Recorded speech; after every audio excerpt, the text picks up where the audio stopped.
but also to ensure that the community media all have their prerequisite documents to ensure that they are compliant to be able to apply for that funding.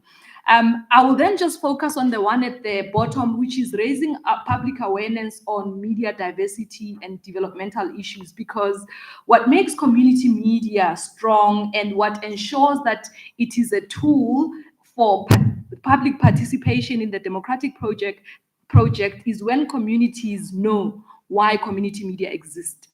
And so through engaging not just those who operate community media, but just communities generally, they then understand why there's a need for community media.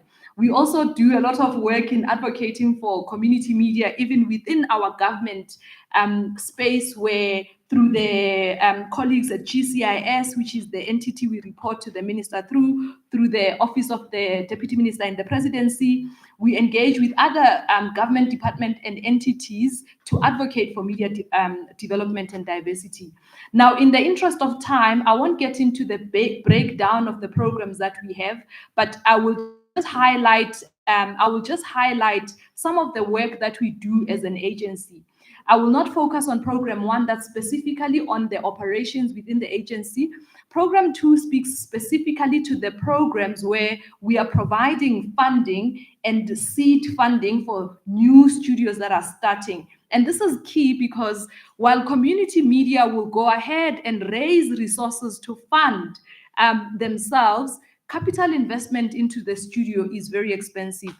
Unfortunately, Africa still needs to develop to a point where we are able to make our own studio equipment. At this present moment, we are procuring equipment from countries that are outside. So that's a key investment for the agency. And part of our work is partnerships as well, and public awareness and advocacy, which I spoke about, the capacity building initiatives, as well as sector development. And lastly, we are presently focusing a lot on innovation to ensure the sustainability within the sector, to also encourage community media itself to be able to drive the messaging that will enable them to raise the resources and funds that they have, because we cannot replace the key role that they play within our community. As the DM has said, we do have that 3-tiered system with community media really playing in that grassroots level. And so the MDDA exists to ensure that we provide this adequate support for the sector and that we do support the sustainability initiatives. As I said, Honorable Mr. DM, that in the interest of time, I'll not get into all of the details, but the MDDA will share our contact details. We'd be very happy to share some ideas in how we could collaborate and how we can learn from each other in how we support specifically community media to ensure that they play a role that's vital in encouraging participation within the democracy that we both nations play on. Thank you very much.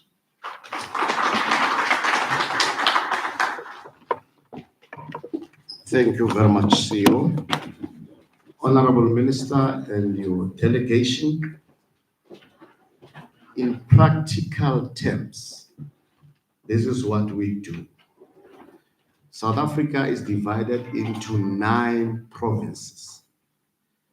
These provinces, they are unique in the sense that each and every province is dominated by a particular culture.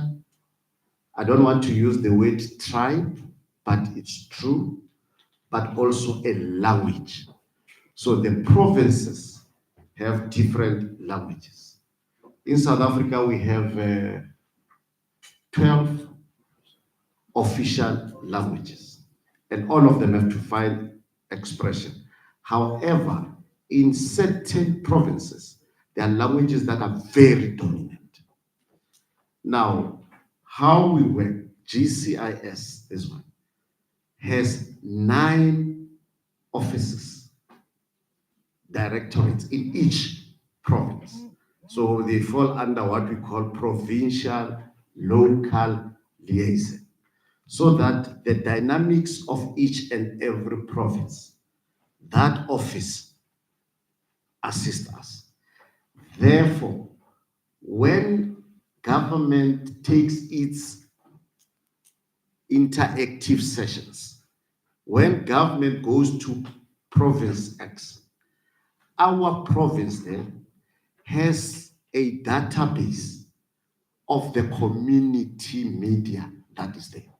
So what we do when we go there as government, we then assist them because they are self-sustaining. We assist them through media buying, giving them money that will assist them to get data and so on. Then we give them also content to say we are coming. Then they use also the language of that province that is dominant. Then when we arrive there, we then give them access to the principals like your good self, Minister, where you speak to the ordinary people. Because what they want, those ones, is information from government in their language.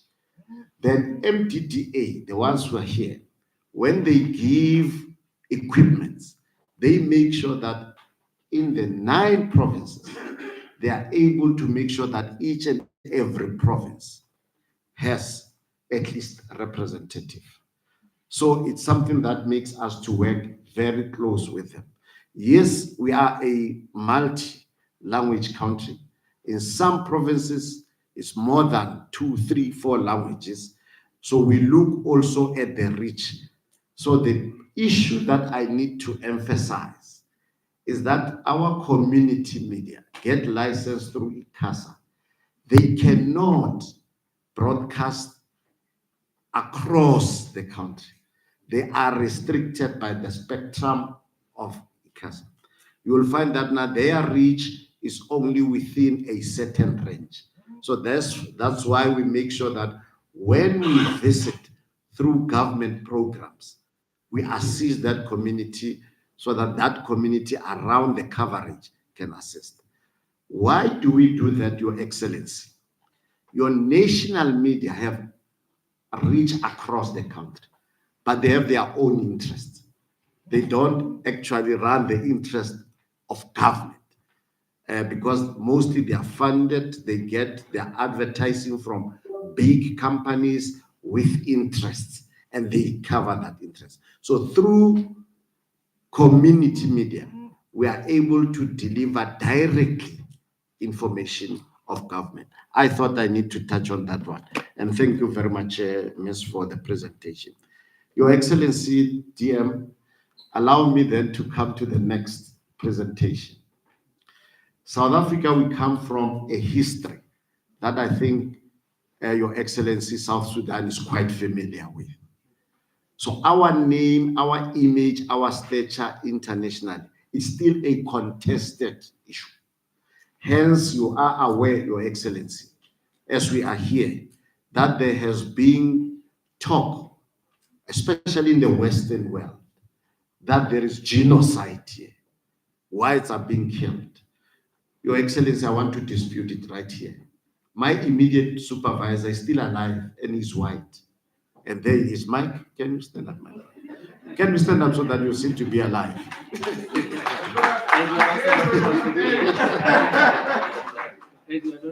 There is no genocide that we know of.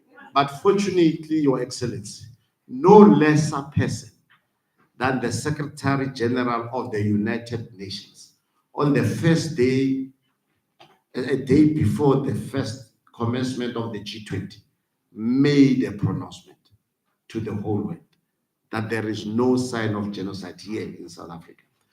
So that competition needs us to give people information.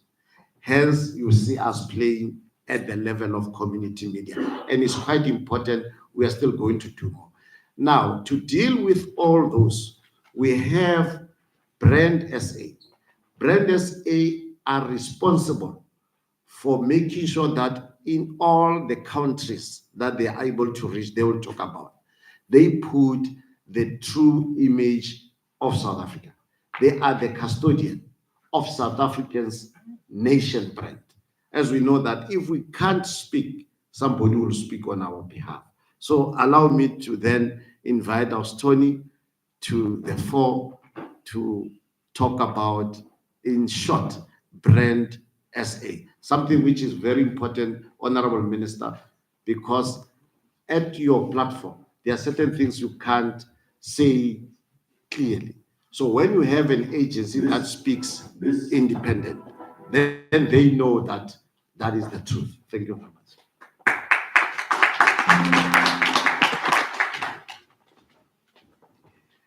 Program Director, Deputy Minister in the Presidency, the Minister from South Sudan, senior government officials, our own colleagues here, good afternoon. I'm grateful that we have this opportunity, Deputy Minister, to come and share, but I think I'm even more grateful that the time is as short as it is today. I'm grateful that the Program Director has done much to explain the work of Brand South Africa at a high level in such a way that you would understand that Brand South Africa is the marketing agency for South Africa with a mandate that is two-pronged.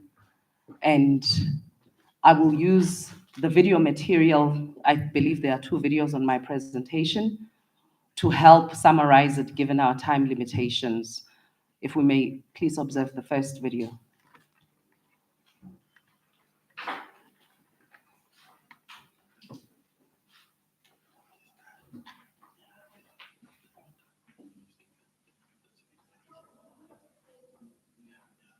This is who we are.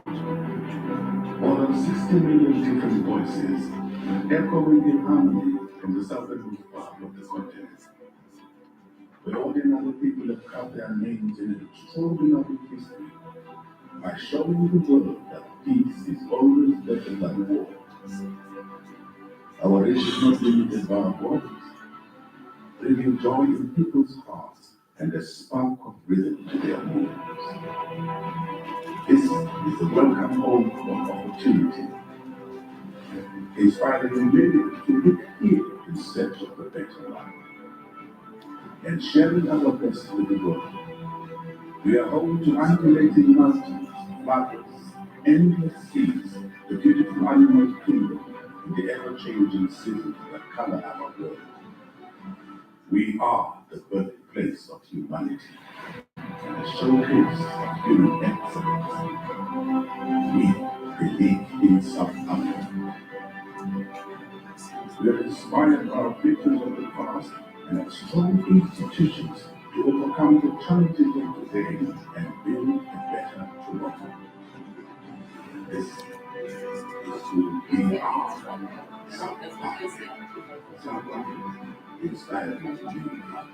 This is the DC background. This is who. Thank you very much, Your Excellency. We are playing it for your delegation.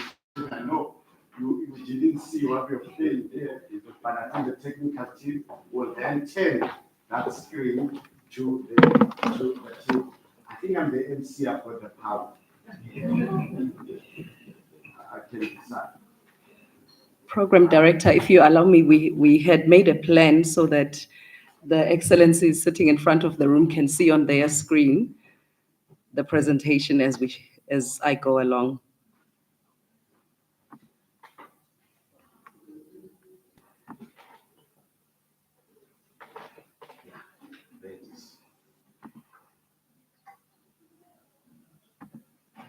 Thank you to the colleagues supporting on the technical screen side.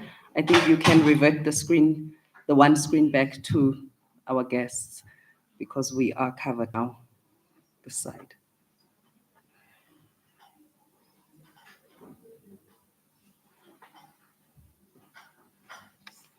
Once you confirm that the screen is visible equally in the presentation, I will be happy to proceed.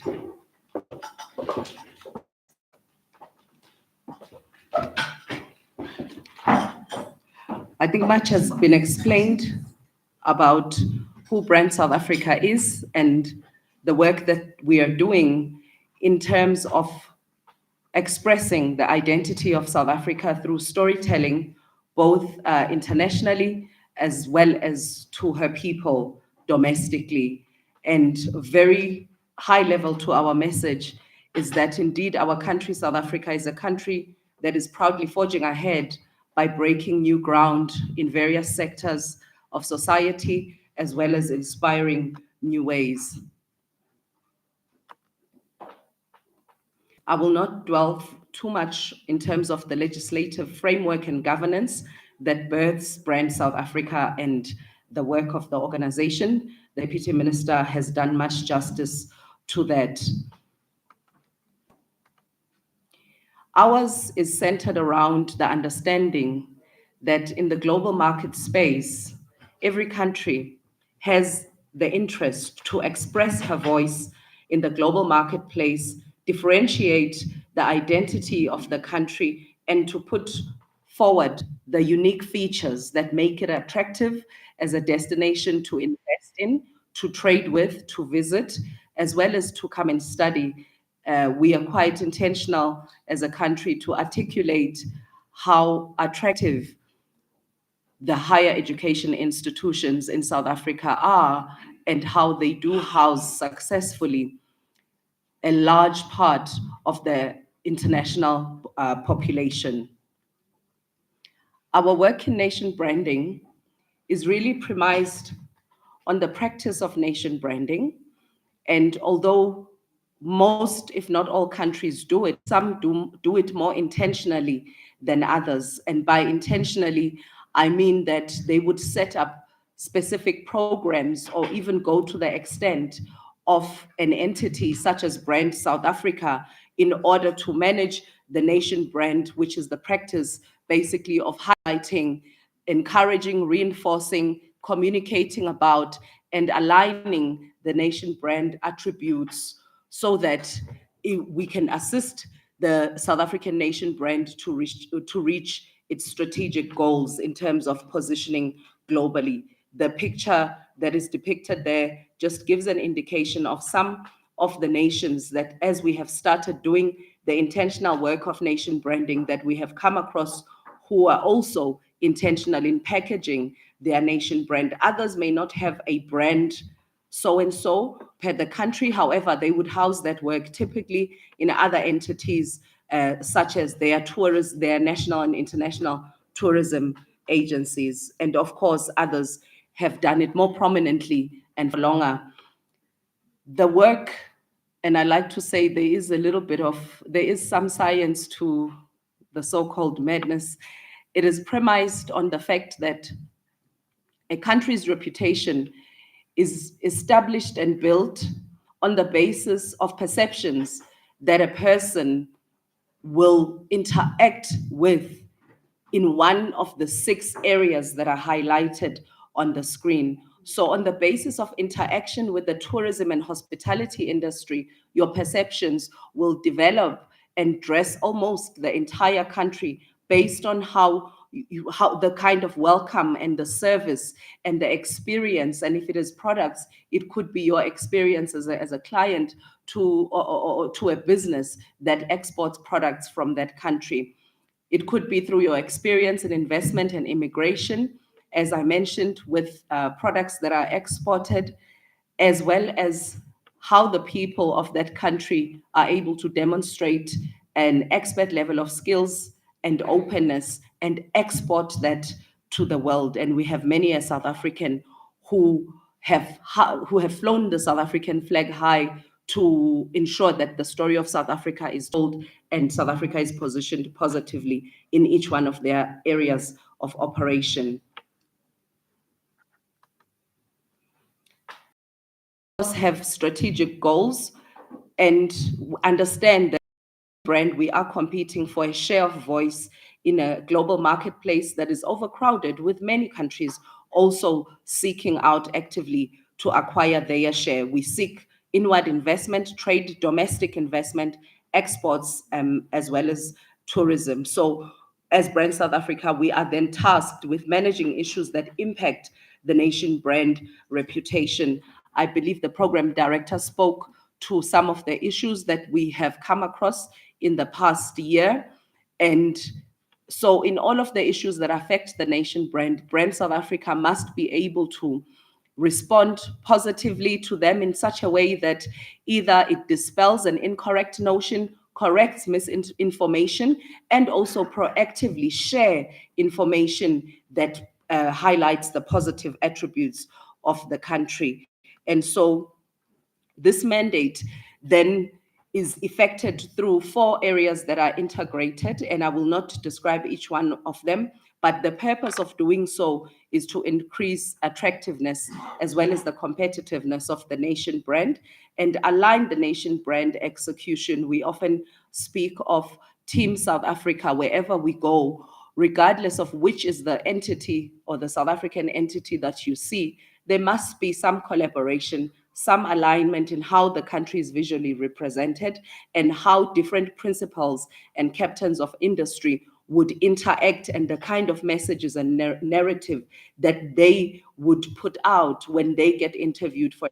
So that is very intentional effort that happens, that crosses the boundaries of public, private sector, and civil society, because it is important to at least sing from the same hymn book if we are not exactly singing the same song each and every day. And so how we dispense of that mandate is through centering research insights at the center of our work and ensuring that they inform the strategies that we execute and the programs that we work on.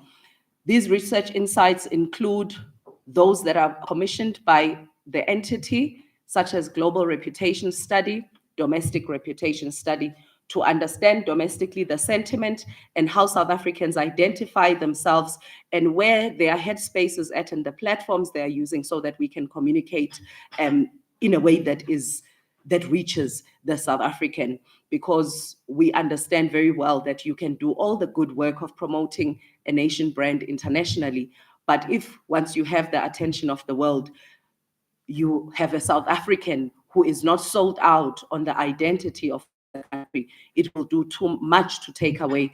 And so I trust that you have received the warmth that we know and have been treated with the by every single stakeholder that is South African that you have met, because that would be a reason to believe in everything that I'm saying.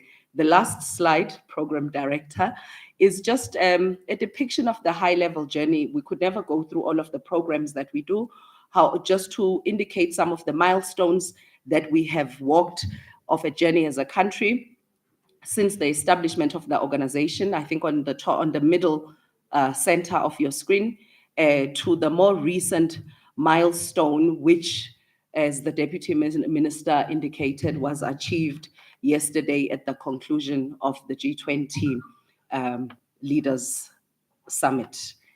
Thank you, Program Director.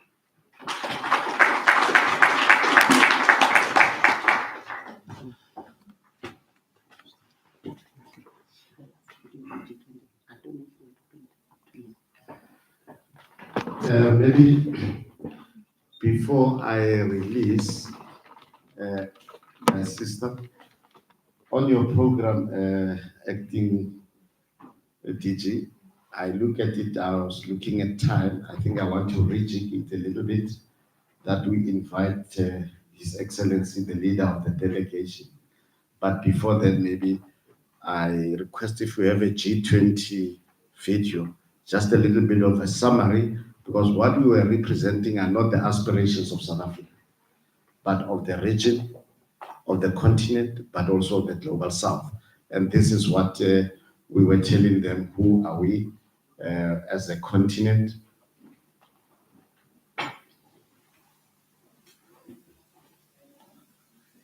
Our multicultural, multi-race. It's not playing from here, it's playing from that one. It's okay, we can also share it like the presentation. I think maybe what we will do, I'll request them, they can just put it and then we'll share it so that they also have the sound, because the aim is not just to showcase us, but to summarize the country.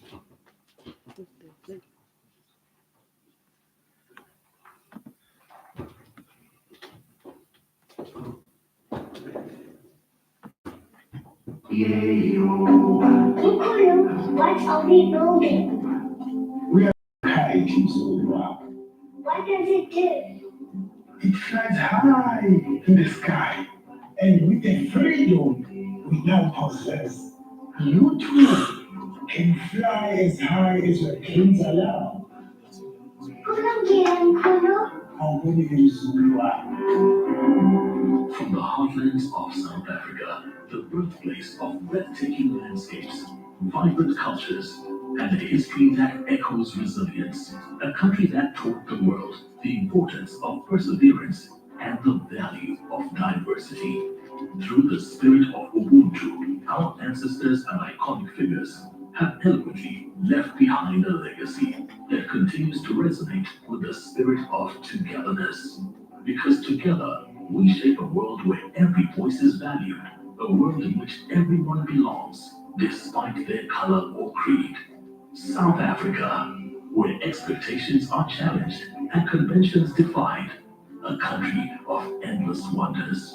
The great Nelson Mandela once said, I dream of the realization of the unity of Africa, whereby its leaders combine in their efforts to solve the problems of this continent. And their true heroes are not defined by their strengths, but by their ability to inspire and lead others, building a society that meets today's needs while empowering future generations to prosper. South Africa, a country advancing growth and prosperity through inclusivity, cooperation, and integration. With open arms, South Africa welcomes nations, organizations, and institutions to join in our pursuit of a future that stands on the pillars of solidarity, equality, sustainability. Together, let's drive the G20 vision forward while we forge a dynamic future for South Africa and the global community.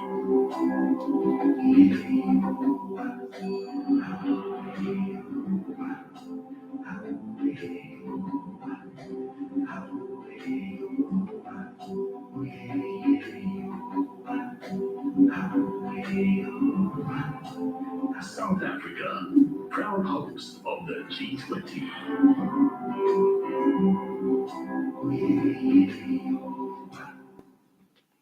Well, thank you very much. Although the two screens were not speaking to each other, you'll check that technology. Thank you very much. In respect of time, maybe I will, on behalf of the acting DG and also the DM, would indicate that as far as the other technical nuances, knowledge that we want to exchange, normally as GCIS, we do welcome that. We work closely with any other countries. So we'll cut some of the issues that when the delegation wants that interaction, we will be available to provide more information on the technical aspects, but more on information on other aspects of communication. So you'll bear with me if I change the program a little bit. Now, maybe before I invite His Excellency, the leader of delegation, to the front, I need to explain that the contested nature of media in South Africa taught us that as government, if we don't put our strong foot forward, somebody will speak on our behalf. I know people think that we have the SABC. Your Honorable, the South African Broadcasting Corporation is not a state broadcaster. It is a public broadcaster. It's run, there is an act of parliament. It's like parliament. We don't control it. We don't have a say, even if we fund but a little bit. So it's a contested terrain. So what we have done, and we have also what we call ENCA, wholeheartedly independent owned. We have Newsroom Africa, independent owned. We have what Meshosh was talking about, the 5 regional community television stations, independently owned. And we have obviously the bouquet of DSTV that then brings all other, mostly Western broadcasting corporations to us. What we did as GCIS then, we have our own internal platforms. Like now we have what we call SA News, is an online platform, used to be a newspaper. We write and we report. Even your visit here, we write, and we have seen progress. that most of the media in South Africa take articles from SA News, because when they want government news, that we are the custodian. Secondly, we have also our own radio here station, although we are not a full 24-hour broadcasting. However, we do broadcast the news. I think they will talk if there is time to go there. Then that broadcast we share it with the community media for free. Then we have started what we call GOZA, Government TV, which is here. We have seen tremendous success. We make sure that when there is a state visit, when there is a government-led thing, we are the ones that take the footage. Then we edit, we send it to the broadcaster. They have taken that. And how we were able to popularize it is that we're the ones that will record the president and share that footage. Then they want it. We record events of government and we share it. Even now, I think we'll interact with the communications team. After we have this session, we'll then write a communique that we hosted His Excellency and the delegation touching on the full. We will then edit the content that we're going to share. Then we have seen strides in that.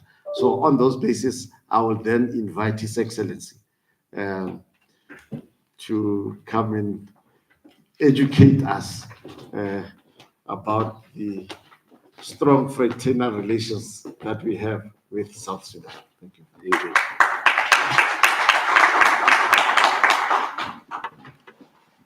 Thank you, MC. Honorable Deputy Minister, allowed me on behalf of team from the Republic of South Sudan, especially from the Ministry of ICT and Postal Services, to stand up. Please, brothers, let us stand up and clap for our brothers in South Africa for warmly welcome 3 times. Please let us stand up. Thank you. High table, protocol in place. Ladies and gentlemen, present, allowed me on behalf of the Ministry of Information, Communication Technology and Postal Services, Republic of South Sudan, to convey the warmly greeting from His Excellency General Salva Kiir Mayardit, President of the Republic of South Sudan, and Honorable Atany Atany, Minister of ICT and Postal Services. For your information, I'm not a minister. I'm under secretary of the Ministry of ICT. Just it is a correction. The people of South Sudan and the people of Republic of South Africa, they are one nation. Thus, they are living in a different land. We have a common history. Thank you for your support when we are in the period of deliberation led by our hero, late Dr. John Garang Demabior. Thank you. On behalf of the people of South Sudan, we really impressed the way that you welcome us. Let us come to the point. This team, it is a media-study visit. And we decided through our partners to select the South Africa because we have a common ground. We are here as the youngest nation in Africa, in the world. We get our independence from Sudan in 2011. This means that we are in need in any services, and especially in the media sector. So we decided as the leadership of the ministry to agree with JICA and UNESCO to take South Africa as our reference. That's why we are here. And this is an important visit to us that can make us to improve the media generally in South Sudan. Honorable Deputy Minister, the leadership of Ministry of ICT have an open invitation to you to visit us, to come and see the media landscape in the Republic of South Sudan. We are here to experience your experience in the media, in development of the media. And especially, we are going for general election. And as you are aware, our general election 2026, the media will lead. So it's important for us to engage our brothers in South Africa to learn from their experience, whether in public media or whether in community level. That's why we are here with all the concerned stakeholders. So it is our responsibility to engage you, and especially in the area of capacity building. Yes, we established some institution in the media, in public sector. We have like 3 bills now. We have Media Authority of the Republic of South Sudan, and we have a bill already was approved, 2023, and we have a bill of National Communication Authority, which is dealing with ICT, and it is a government-private institution, is mandated as a regulatory body for the telecommunications operators, and generally the ICT sector. And then we have access to information. We have Act, which the commissioner is with us here. Oiga is the commissioner of South Sudan access to information. And then we have other bills under the table of the parliament on the issue of ICT authority. So this visit will create a very big relation between us and South Africa, and you will be our reference. We implement all your experience in the level of the Republic of South Sudan because we need a peace and we need democracy. Without media, it is very difficult for us to implement. So let us borrow your idea. Under your support, under your leadership, we'll be able to build the nation of the Republic of South Sudan through your experience. We are here to benefit from your experience. I saw the presentation and will be highly honored if we will be engaged as the two countries, and especially in the media sector, with the support with our stakeholders. We be ready to welcome you in the Republic of South Sudan to put together how we develop the media in the Republic of South Sudan for the benefit of the entire citizen of the South Sudan. We have 64 ethnic tribe group, different languages. The gap is there. We have only the one public broadcasting, which is SSBC. And then we are under established some community radios. So with your support, with your experience, we'll be able to build the media in the Republic of South Sudan.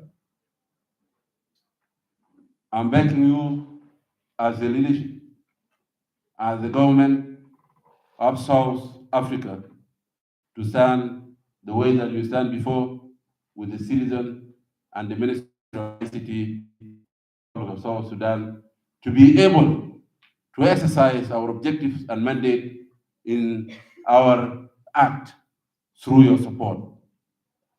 We are here very happiness, the way we see, and even I want to decide, I made a consultation with the commissioner, I don't want to go back to South Sudan. So please, thank you for warmly welcome. Let me confirm from now, we are a one body in the different government. Thank you. Thank you for warmly welcome. Again, my brother, let us clap for our brothers for warmly welcome in South Africa. Thank you. Thank you.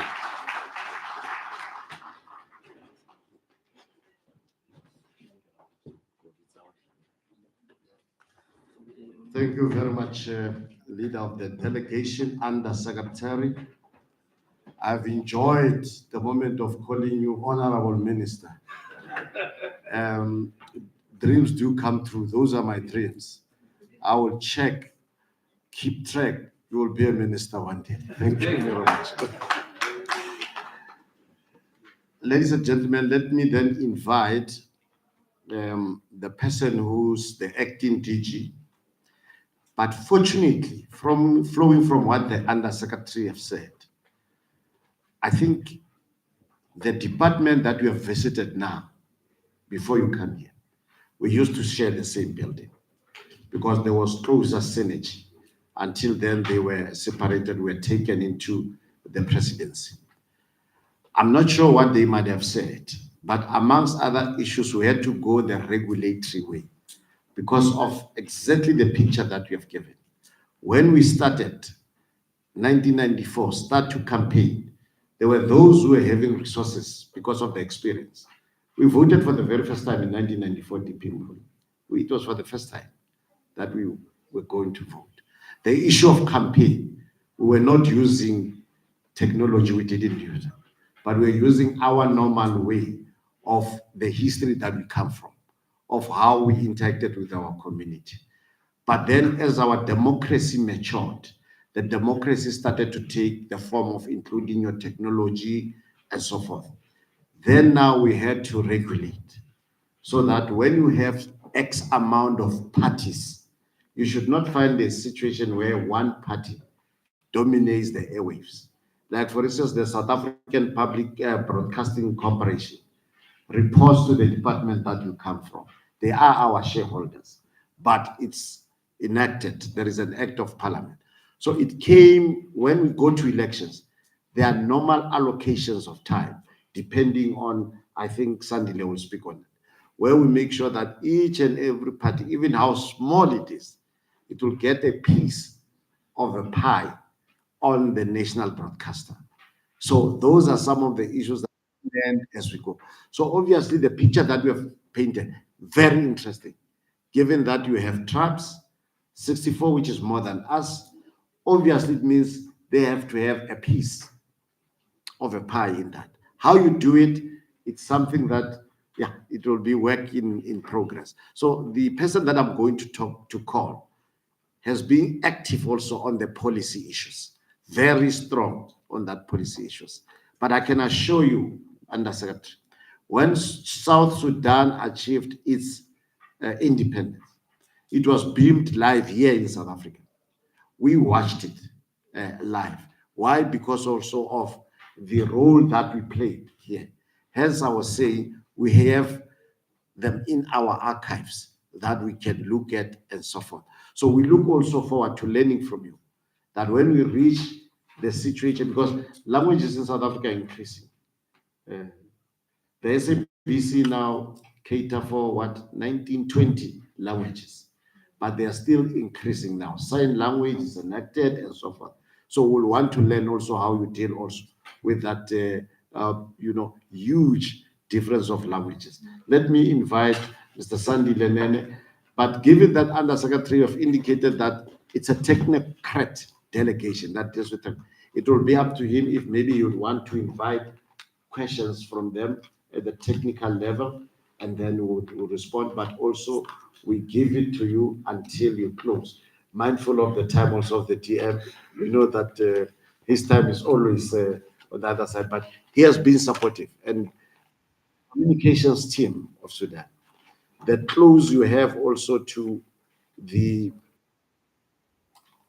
should I say, the deployed, the one who oversees, the better, because it assists you in policy coordination, it assists you in messaging and so forth. Hence, we have the presence of the DM. We consult closer so that when we go out as GCIS on information, because if you delay information, you are out in South Africa. We have competing media thing, and they are quick on information dissemination. So as government, we have to also make sure that we are on par with them. Hence, we have invested a lot into social media now.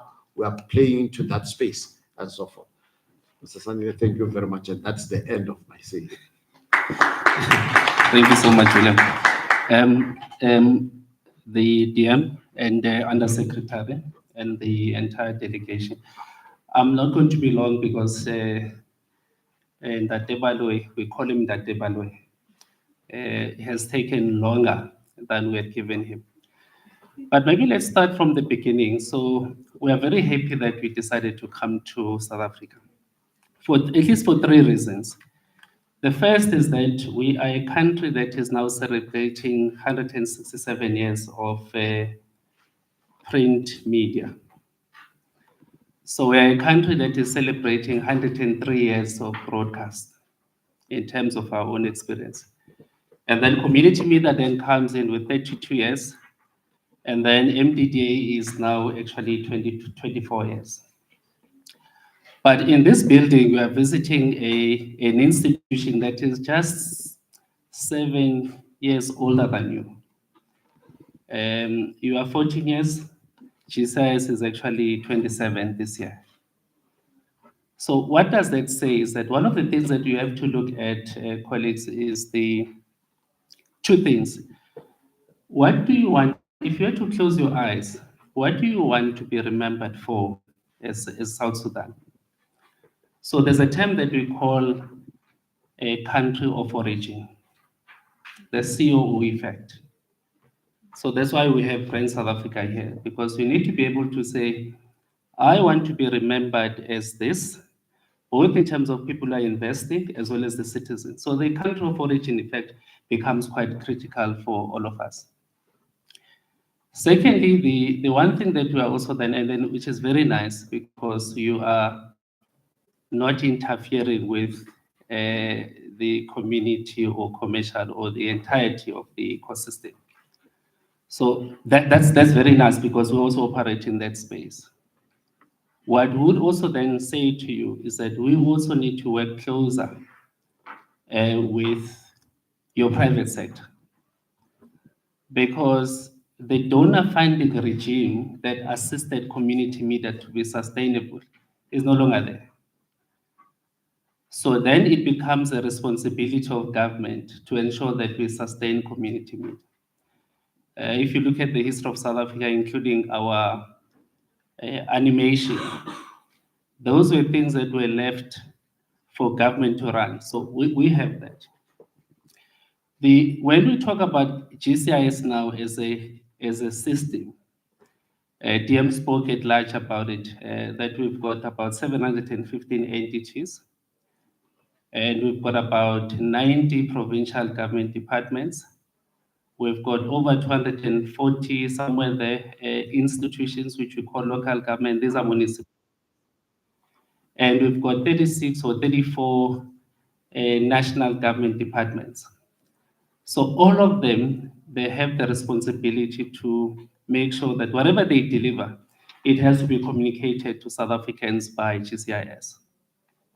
So in a nutshell, this is an institution that has a universal access mandate. It has to ensure that every single person in this country has to understand about or has to know about government, the programs, the policies, the activities.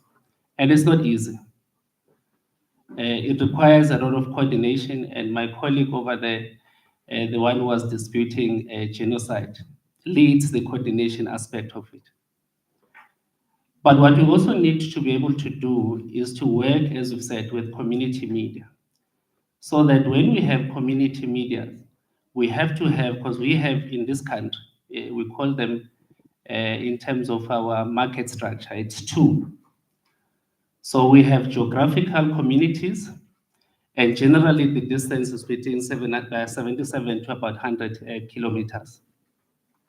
Then we've got communities of interest. So as you said, in terms of the diversity of your country and your citizens, you would have those that are largely going to be attracted to a certain content.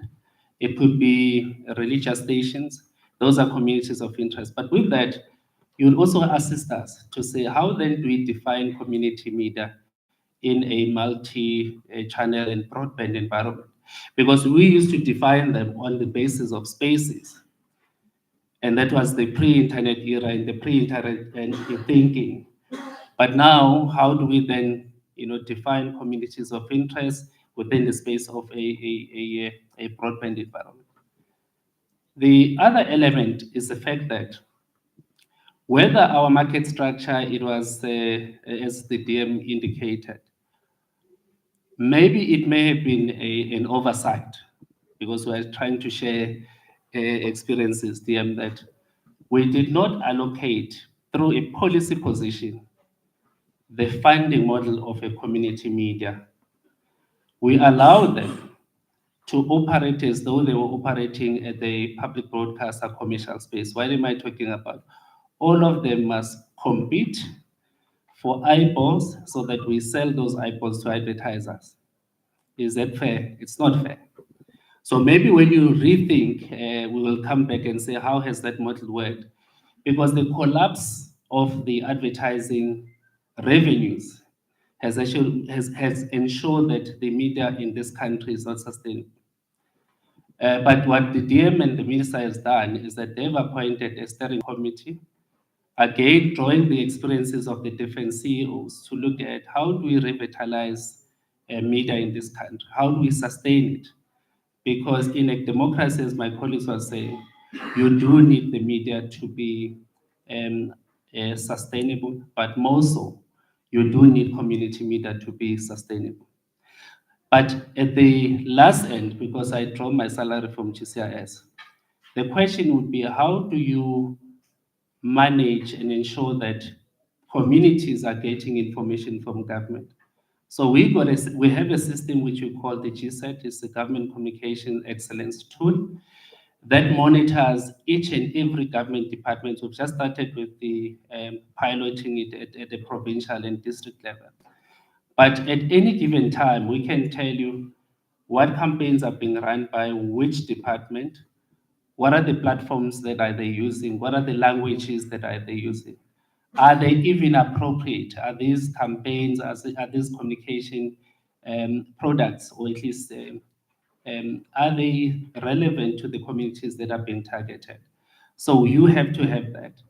And on the basis of having that, you need to have the National Communication Strategic Framework. Because each administration that comes, you need to have a framework that says, here is the framework that guides communicators in terms of the themes, in terms of the things that we need to communicate. Recently, the cabinet has approved what we call a government communications policy, which now provides roles and responsibilities for each sphere of government. For instance, the DM would be allocated the things that a DM must communicate, a minister, MECs, all of those things, so that communication becomes uppermost in our discussion in government. That's the only time that we'll be able to get to an empowered citizen. Lastly, we are all facing elections. On our part, we are going to be facing local government elections.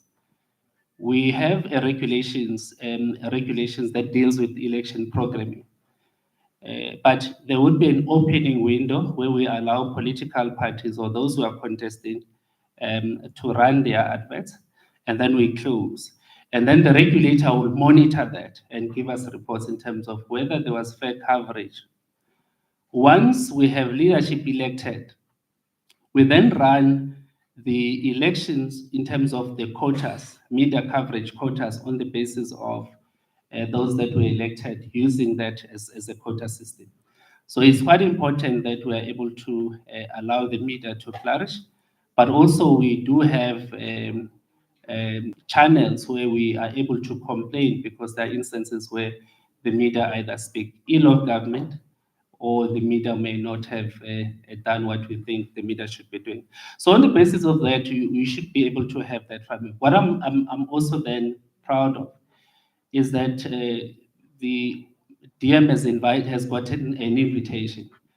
DM, all of us are going to meet at the ITU and ATU, because sometimes we say ITU, we forget DM that within the African continent of 54 countries, we've got our own regulatory body, the African Telecommunications Union. And we've got our own regulatory body that deals with regulatory matters in the form of CRASA. So we should be able to then, as part of reviving the need which is coming from South Africa and many other like-minded countries, that we need to build a better Africa. And it starts with making sure that those annual meetings of discussing issues of communication, harmonizing communication are attended to. With that, we would also then share some of our email addresses, so that if there's anything that you want to clarify, we can get us on Zoom, but we'll also do the same. The challenge globally is that how do we then take it a step further? There are those that have argued that maybe we need to move towards introducing a fourth layer, and ensuring that there's a graduation period within which those community media that are successful can be accommodated. It's a debate. Lastly, on our side, and this is the last, we have to, as two countries, begin to understand that there's no media as such.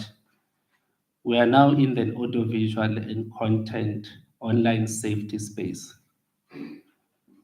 And the fact that we are competing, whilst we are building institutions, these institutions are competing with OTT platforms. Where does that put us? Because currently, and I know that in Sudan, in South Sudan, in many other countries, including some of the European countries, it's only France, the British, the islands that have regulated podcasts. All of us are still not too sure what we do.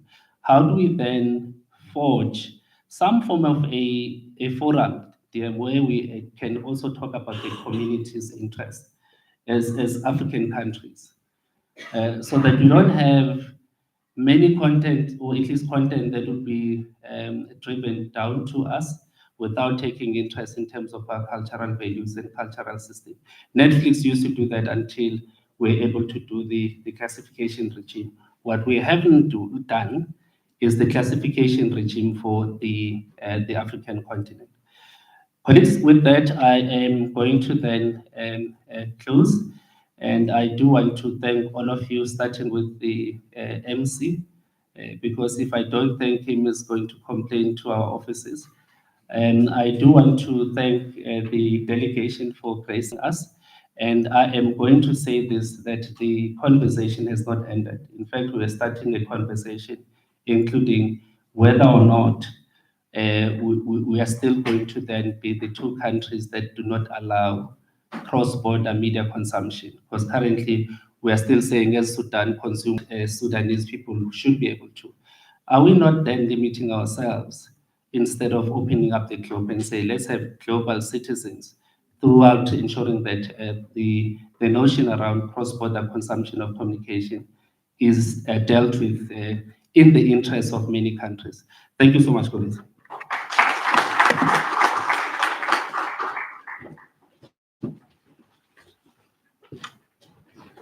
Thank you very much, Acting.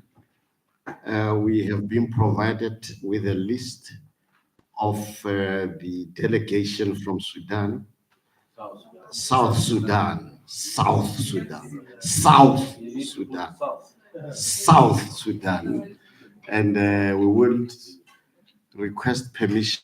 In South Africa, there's a law that before you use somebody's details, you get permission. So we'll request the permission to use the names when we write whatever good story we have to, that we hosted you. And I am advised, DM, that on your behalf, we have put on the tables next to where our delegations are a token of appreciation in the form of information packs. We are invited to just pick up that It's a smaller yana thing next to where you're seated. And on that note, I'm not sure, DM, if you give me permission to thank them on your behalf. On that note, we thank you very much.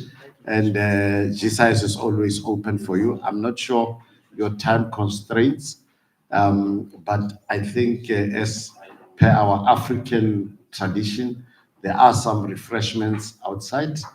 Yeah. And on that note, thank you very much.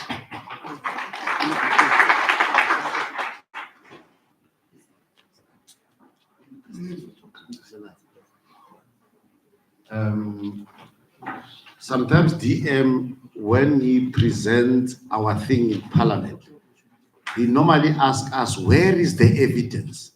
So maybe can I inconvenience our delegation to come to the fore here for a group photo, so that when DM we say in our report, we host it, and we say, where is the evidence?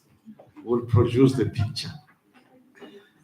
Can I invite you, led by the Director General, to the front for a group photo?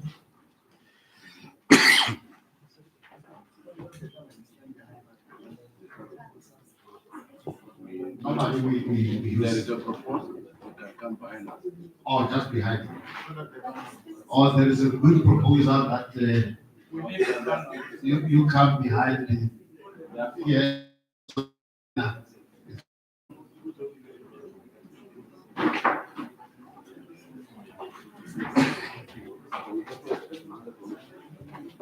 No, thank you. That's a brilliant picture. The only thing that I know about a group photo is that it is compulsory to smile.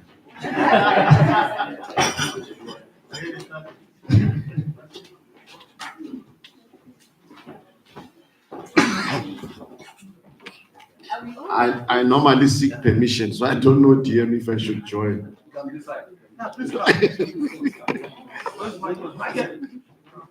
What is mine? Mr. Karen, I can't go there without you.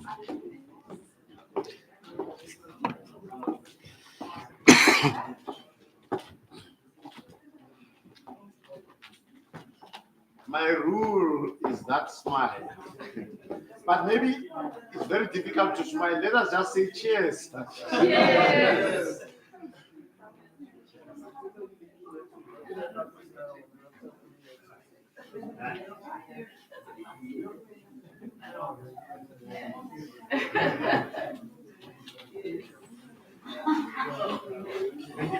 Thank you. Under Secretary, we will establish contact immediately with your communications team. We will share everything that we have, and we also want to get the platforms that we are using that side. We'll popularize them also this side. Thank you very much. Dear.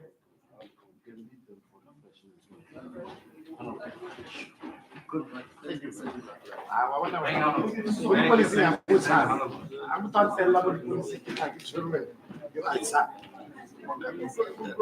Those things that you spoke about on every share platform.